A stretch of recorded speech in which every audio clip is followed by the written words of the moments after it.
छत्तीसगढ़ में भारतीय जनता पार्टी नगरीय निकाय और पंचायत चुनाव की तैयारियां कर रही है। इस संबंध में 24 दिसंबर को भाजपा की एक बड़ी बैठक होने वाली है, जिसमें मुख्यमंत्री विष्णुदेव साय सहित भाजपा प्रदेश प्रभारी नितिन नबीन, संगठन महामंत्री शिव प्रकाश मौजूद रहेंगे। बैठक में आगामी कार्य योजना तय की जाएगी।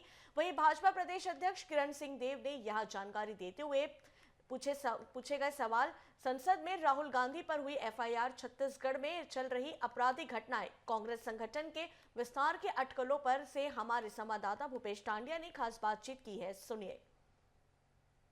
एक साल जिस तरह से पूरा हुआ है, कांग्रेस पार्टी लगातार आप लोगों पर आरोप लगाती है, चाहे नशे की बात हो या फिर जिस प्रकार से आप लोगों ने वादा पूरा किया है, वादा खिलाफी जैसे आरोप प्रत्यारोप का जो दौर है वो आखिर खत्म नहीं हुआ। नहीं, ये तो देखिए, ये विषय जनता के बीच में पूरा पूरा है। और कांग्रेस ने जिस तरीके से झूठ को मापदंड बनाया है राजनीति के आधार में, स्वाभाविक रूप से जनता परिचित हो गई है। और ऐसा था तो दक्षिण विधानसभा उपचुनाव कैसे भारतीय जनता पार्टी जीती? हम लोकसभा के पूरे 11 में से 10 चुनाव कैसे जीते? जनता को प्रधानमंत्री जी के बहुत स्वच्छ पारदर्शी सरकार पर भरोसा है, ट्रांसपेरेंट गुड गवर्नेंस पर भरोसा है।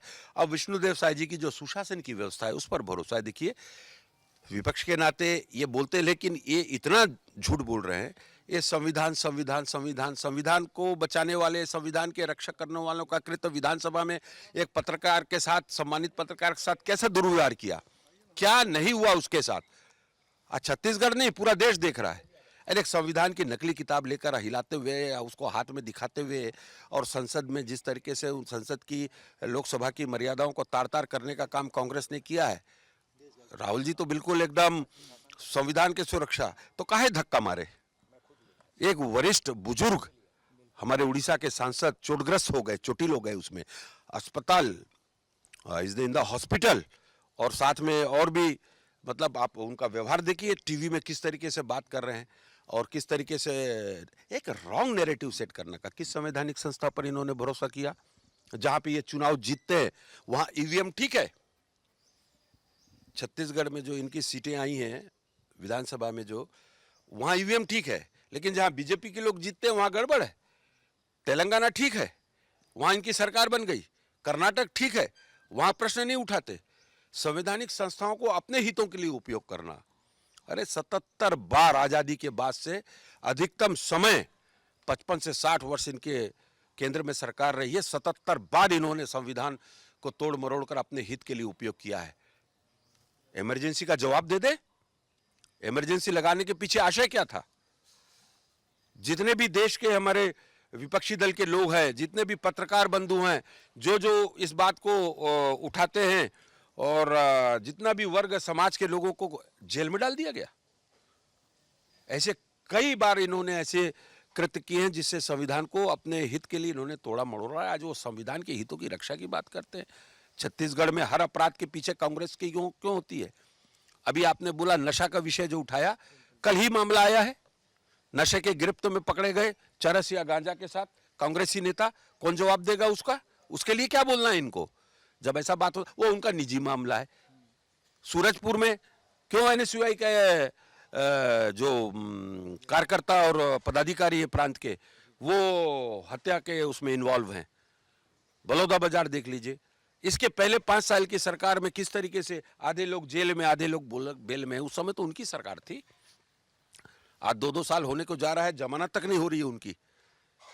तो इस तरीके से, इसी से बचने के लिए सरकार का जिस तरीके से सुशासन का काम चल रहा है, डबल इंजन की सरकार, विष्णुदेव साय जी का सुशासन, मोदी जी की गारंटी, उससे जनता का ध्यान भटके तो आप बोलिए।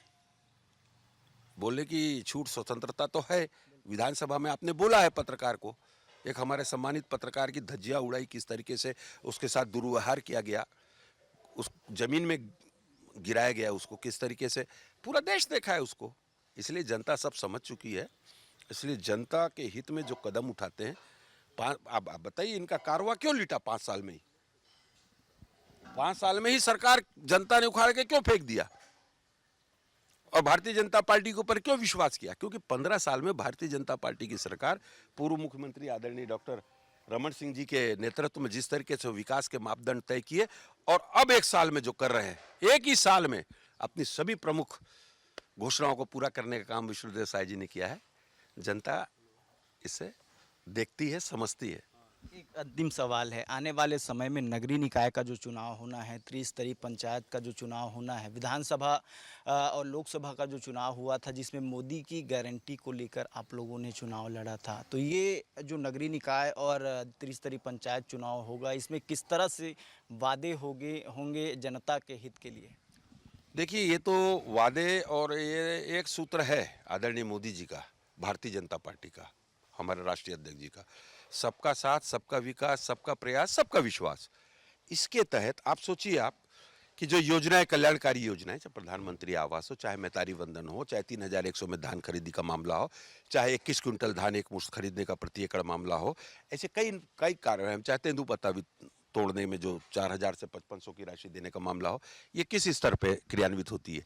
पंचायत स्तर पर, नगरीय निकाय स्तर पर प्रधानमंत्री आवास कहाँ बनने हैं? तो जनता समझ गई है कि इस सरकार में जिस तेजी से, अभी देखिए आप 8.5 लाख, और मैं आपको बताऊं, आदरणीय प्रधानमंत्री मोदी जी का मैं तो अभिनंदन करूंगा, अमित शाह जी का, राष्ट्रीय अध्यक्ष जी का, और मुख्यमंत्री जी का, विष्णुदेव साय जी का। पूरे देश में जो प्रधानमंत्री आवास का वितरण हुआ है केंद्र से, उसमें 25% हमारे छत्तीसगढ़ को उन्होंने दिया है। इससे और क्या चाहिए? जनता यही तो चाहती है कि उनके लिए सरकार, उनके द्वारा चुनी हुई सरकार उनके लिए काम करे। Thank you very much. बिल्कुल, तो ये थे भारतीय जनता पार्टी के प्रदेश अध्यक्ष, जिन्होंने बताया कि आखिर किस तरह से छत्तीसगढ़ में 1 साल का कार्यकाल पूरा होने के बाद छत्तीसगढ़ की जनता के हितों में किस तरह से कार्य किया गया है, और आने वाले समय में जो नगरीय निकाय का जो चुनाव होगा, त्रिस्तरीय पंचायत चुनाव होगा, इसमें किस तरह से वादे होंगे, कौन कौन वादे को पूरा किया गया है, जिसको लेकर के जनता के बीच जाने वाले हैं। बड़े बेबाकी के साथ किरण देव जी ने जवाब दिया। तो अभी के लिए फ़िलहाल इतना ही, और बाकी सब खबरों के लिए बने रहिए हमारे साथ, देखते रहिए DA News Plus।